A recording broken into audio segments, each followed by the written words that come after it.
Hallo und willkommen! In diesem Video zeigen wir euch das Starter-Kit. Das Starter-Kit habe ich in diesem Fall in einer Konfiguration 2,6 Zoll. Das gibt es noch in anderen Konfigurationen, dazu gleich mehr. Jedes Starter-Kit besteht immer aus dem Herzstück, dem Access Point mit Zubehör, Stromkabel, EU-Stecker, Breitbandantenne und eine Adapterplatte, die dabei liegt.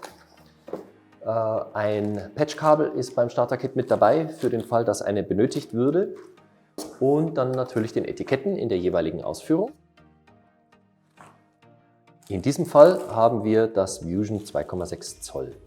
Das Vusion-Etikett kommt in den meisten Konfigurationen im Sub One immer mit einer LED, mit NFC, und auch die Batterien sind bei den Geräten immer schon standardmäßig vorinstalliert und mit dabei. Wir haben bei dieser Version mit dem 2,6 Zoll die Möglichkeit, eben 40 oder eine ganze Box mit 80 Stück auszuhändigen. Die Variante mit den 2,2 Zoll gibt es mit 100 Stück oder mit 50 Stück. Eine dritte Variante unseres Starter-Kits gibt es auch noch mit einem großen 12,2 Zoll. Das ist dann fast DIN A4 groß. Das ist heute nicht Teil des Videos. Zurück zum Starter-Kit Herz. Der Access Point an sich ist das ganze Herzstück, auf dem auch schon die Software vorinstalliert wurde.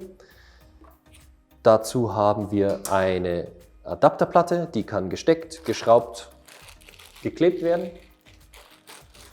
Und dann natürlich der notwendige Strom. Wichtig hierbei ist, das Gerät ist nicht PoE-fähig. Das bedeutet, man muss an der Stelle darauf achten, dass man immer einen Stromanschluss in der Nähe hat. In dem Fall kommt das Gerät mit einem EU-Stecker. Andere Varianten sind natürlich genauso möglich. Und zuletzt gibt es dann noch die Breitbandantennen. Die Breitbandantennen können hier einfach angeschlossen werden und ermöglichen dann einen Radius für den Betrieb der Etiketten von ca. 40 Metern um das Gerät drumherum. Dann nehmen wir einfach mal die Antennen online. An der Stelle gibt es keine Besonderheiten zu beachten. Es gibt kein Links und Rechts zu vertauschen. Wichtig ist nur, dass beide Antennen fest angeschraubt werden.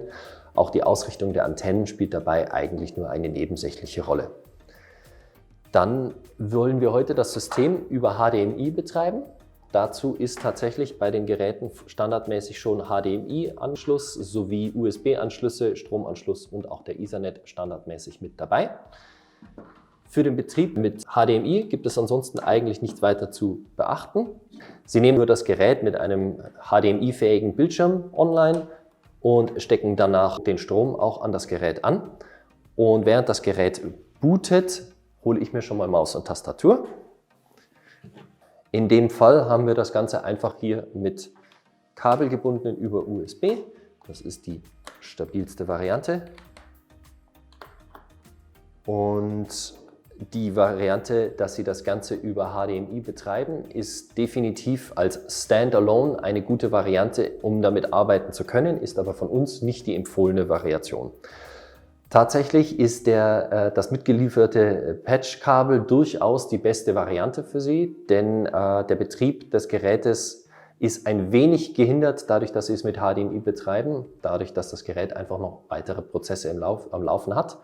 Wenn Sie das Gerät über ein Patchwork-Kabel einfach in Ihr internes Netzwerk einbinden und dann über die IP-Adresse des Gerätes einfach über eine Web-Oberfläche darauf zugreifen, ist das definitiv die präferierte Variante.